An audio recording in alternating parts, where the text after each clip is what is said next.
sampai sekarang ini belum ada keputusan, belum ada aturan, belum ada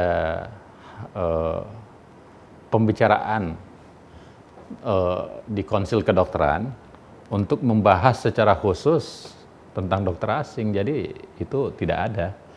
Sehingga tentu saya sebagai bagian anggota itu tidak bisa menyampaikan atas nama konsil. Secara keseluruhan kalau menurut laporan dari Departemen Kesehatan sampai dengan tahun 2030, kita kan 2020, sampai 10 tahun ke depan, kita masih akan kekurangan sekitar 160.000 dokter. Masih banyak. Idealnya berapa banding berapa? Idealnya itu kan kalau menurut ini kan populasi, itu dia punya yang disebut dengan 0,4% kalau standar WHO. 0,4% itu artinya 4 dokter per 1.000. Kan begitu. Jadi 4 dokter. Kalau kita kan 250 ribuan.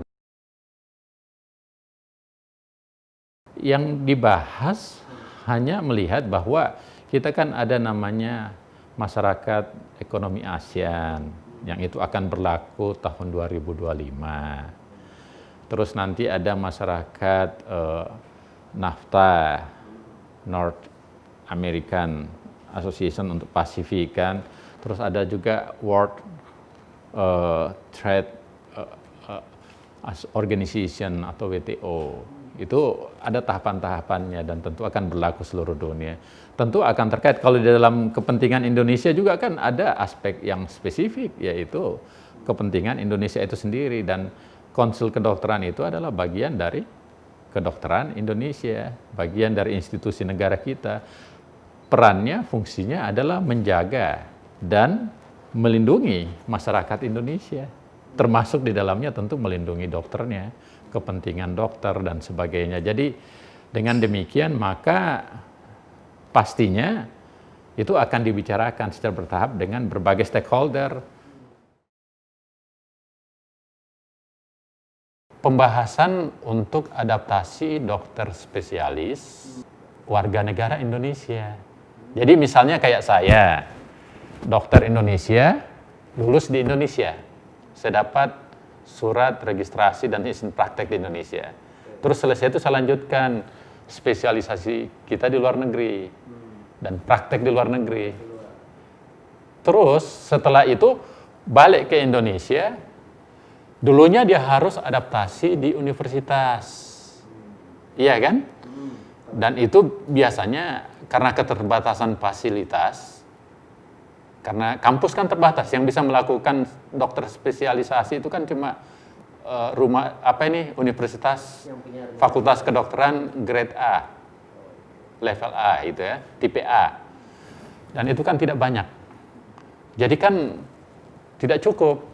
Sementara sebetulnya banyak dokter Indonesia seperti saya ini lulus dari luar, spesialisasinya ingin mengabdi kembali ke Indonesia. Nah, kita ingin fasilitasi itu. Jadi sebetulnya dia sudah dipermudah, dia sudah dokter Indonesia, dia kembali ke sini juga tidak dipermudah sebetulnya, tetap aja adaptasi juga. Tapi dulunya adaptasinya di rumah sakit pendidikan. Sekarang adaptasinya rencananya di masyarakat, di pelayanan kesehatan. Nah, dengan kerjasama dengan Kementerian Kesehatan, dia bukan adaptasi. Kalau selama ini kan adaptasi dia tidak dibayar. Departemen Kesehatan bayar mereka dengan anggaran negara. Dan ini juga manfaatnya nanti dia bisa ke perifer, tidak harus di ibu kota, di kota-kota besar. Jadi ini untuk kepentingan rakyat, kepentingan apalagi di saat pandemik sekarang ini, kita sangat kekurangan. Saya sangat percaya bahwa dokter kita itu punya kualitas yang bagus. Kenapa? Karena saya merasakan, saya juga dokter Indonesia, sudah belajar lebih lama. Biasanya, taruhlah contohnya, kenapa dokter Indonesia itu saya menganggap lebih berkualitas? Mungkin karena pertama dari segi kualitas kemampuan dia untuk belajar. Kita kan dengan model, kalau model lama itu satu dokter itu 7 tahun selesai kan, 4 tahun pendidikan preklinisnya, terus 2-3 tahun pendidikan Koas ya. koasnya. Terus di Indonesia ada lanjutan dengan intensif 1 tahun. Itu. Jadi kan cukup lama. Kalau melihat kualitas dalam konteks itu, tentu mereka sudah belajar knowledge, dan juga belajar tentang skillnya, juga attitude-nya dalam konteks interaksi dengan pasien dan sebagainya. Jadi dengan konteks itu maka saya percaya sebetulnya. Belum lagi nanti keahlian tambahan, keahlian spesialis. Kita kan sudah memiliki ahli-ahli yang luar biasa. Jadi saya melihat kualitas individu dokter Indonesia kita tidak perlu ragukan. Bahkan di beberapa tempat, misalnya di Singapura, di Malaysia, bahkan banyak loh dokter Indonesia yang praktek di sana. Iya, hanya tempatnya dia praktek di luar negeri. Nah, seperti saya juga. Ada faktor yang lain menurut saya juga, kalau contohnya di tempat saya di California itu sebagai pengalaman, bahwa dokter di Amerika itu lebih banyak dihitung dalam proses pembayarannya, remunerasinya itu pada konteks berdasarkan waktu, bukan berdasarkan per pasien. Jadi dengan konteks itu mungkin mereka bisa lebih punya waktu untuk lebih panjang berinteraksi dengan pasien, dan itu dihitung kan, dihitung sebagai remuneration atau honor mereka. Nah, kalau kita kan lebih banyak pada konteks per pasien, sehingga kan dokter-dokter kita mungkin pasiennya banyak, cepat-cepat. Ya, mungkin itu faktor juga ya. Nah, ya kita lagi eksplorasi apa sebetulnya masalahnya. Saya yakin sebetulnya dokter Indonesia itu memiliki kemampuan yang luar biasa ya, dalam konteks kemampuan knowledge, juga kemampuan adaptif. Kemampuan adaptif itu dia mampu beradaptasi berdasarkan kondisi.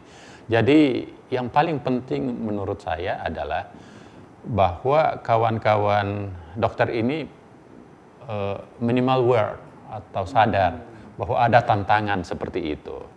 Tentu diharapkan nanti organisasi profesi menyiapkan, kolegium menyiapkan, universitas dan institusi pendidikan menyiapkan untuk hal-hal tersebut. Untuk berkompetisi secara bebas, karena itu sudah menjadi kesepakatan. Bukan kesepakatannya konsil, kesepakatan bangsa kita dengan bangsa lain kan.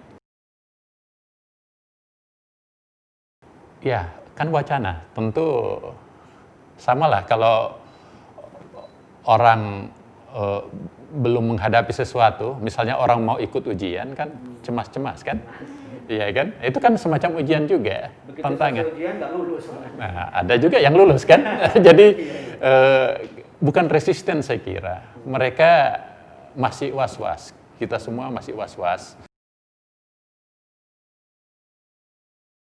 Sebetulnya selama ini dokter asing itu juga ada beberapa orang melakukan praktek di Indonesia secara sementara, itu namanya surat tanda registrasi sementara.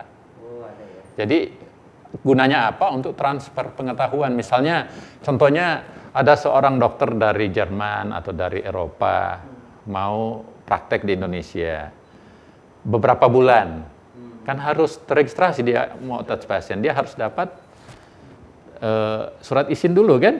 Nah itu dari konsil ya? Dari konsil memberikan surat tanda registrasi sementara namanya, yang temporer, yang sementara. Tidak Berapa lama? ada yang 1 bulan, ada yang 3 bulan ya, tergantung kebutuhan. Tapi itu intens dengan universitas biasanya karena transfer knowledge, transfer pengetahuan. Tapi kalau praktek secara legal di luar buka papan praktek kan belum ada kan.